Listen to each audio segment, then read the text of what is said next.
Welcome back. Seasoned practitioner Hermann du Plessis has coached, mentored, trained and even consulted in various facets of leadership development. He now has a book out called Lead with Intent, which earned him the bestseller title. The book explores a paradigm shift in leadership, offering profound insights and practical guidance to leaders across all sectors, and it is a resource for leadership excellence. He focuses on the 9 core leadership principles that will ignite workplace engagement and transformation. He joins us now in studio to tell us more about his book. Hermann, very good morning. Thank you so much for joining us. Welcome. No, thank you, Simpiwe. It's an honor to be here. I like the title, Lead with Intent, because not so many leaders actually lead with intent. They lead with, other motives. Yeah, exactly. And I think that's why I called the book Lead with Intent, because leadership is highly intentional. Yes. It's not something that happens by itself. And I think sometimes the problem with leadership is your intent can be the wrong intent, especially if you lead only for yourself and not for those that you're responsible for. Right, right. And why do you think South Africa is struggling with leadership? I get that question often, and it's so difficult to answer. I think what has happened is, we've lost the essence of leadership in our country. If I think back at Albert Lutuli, one of his most famous speeches was, "The road to freedom is via the cross." And what he was trying to say is that leaders should always be sacrificing for their people.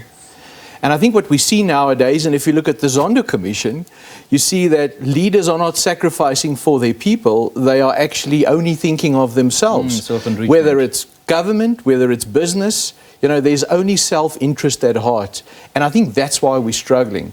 I think there's a lot of good leaders in the country, but they're not at the top. They're in the grassroots, they're making a difference, and they are true servant leaders. And I believe if it's not servant leadership, it's not leadership. It's something else. It's manipulation, exploitation of people, and I think that's why I'm so passionate about the book. Now, referring to the point you made about some of the good leaders who are not at the top, but at the grassroots. Yes. So what makes an effective good leader? Is it the one that leads from the back or the one that leads from the front? Yeah, I think there's a foundation for that, Simpiwe. And it's interesting, there was a global study published now in July, the biggest leadership study ever conducted. And it actually confirmed what we've got in the book. Yeah. They actually asked everybody across the world, what is the biggest impediment to effective leadership? And the answer was the personal ego. If we can overcome ourselves and really see the people we are responsible for, then we lead well. And what you need as a foundation for that is humility. Now, if you look at the word humility, you've got 2 options. Either you humble yourself or you get humiliated. And we've seen that. If leaders are not in it to serve people and humble themselves to do what's best for people, eventually they will get humiliated. And I mean, that's what we've seen in our research across 18 African countries, that it all starts with this foundation of humility. And then how does transformative leadership then come into the picture if a leader humbles themselves, for instance? Yeah. So I see what happens if a leader humbles themselves, they practice vulnerability. Okay. So I'm prepared to say, I don't know, I'm sorry, I was wrong, I need your help. Those appropriate levels of vulnerability builds trust.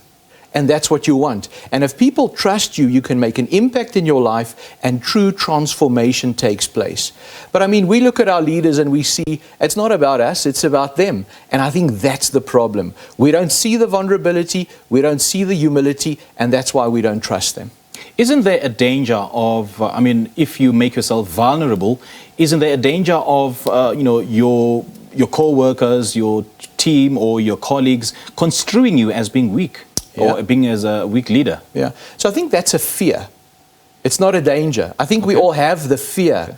But if you look at the research, it's not a danger.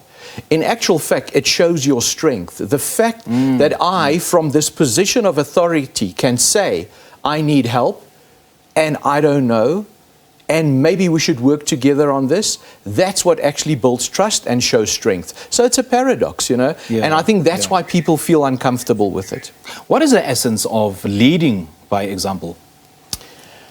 I think the essence of leading by example is to lead yourself well, to be the example, and that's personal leadership. You know, you really have to show people that, you know how to lead your own life first before you try and lead others. I see too many people who don't know how to lead themselves and they try and lead others. And that's a recipe for disaster. And I see the subtitle here is Leadership Principles and Practices that Drive Engagement and Profitability. So who is this book written for? Like, who did you write it for? Did you write it for leaders at the top, leaders at the grassroots, or those who are still, you know, making moves and trying to climb the ladder? So what we've seen in the sales of the book, it's bought by everybody. So the book works for everybody. And I think what's important, the message of the book is, you know, if you want to keep everybody happy, if you want to keep all constituencies happy, you know, especially in your business, you know, you don't only have to take care of the shareholders. You take care of your employees, they take care of your customers, and if you keep your customers happy, you build a profitable business, and that's when you keep your shareholders happy as well. So the only way to keep all constituencies happy, I think, is through intentional leadership. Absolutely. Great chatting to you. Thank you so much for sharing your insights with us. No, thank you for inviting me. I appreciate it, Simpiwe. Great stuff. Thank you. Well, that was best-selling author Hermann du Plessis talking to us about his book, Lead with Intent, which interrogates the state of leadership in the country.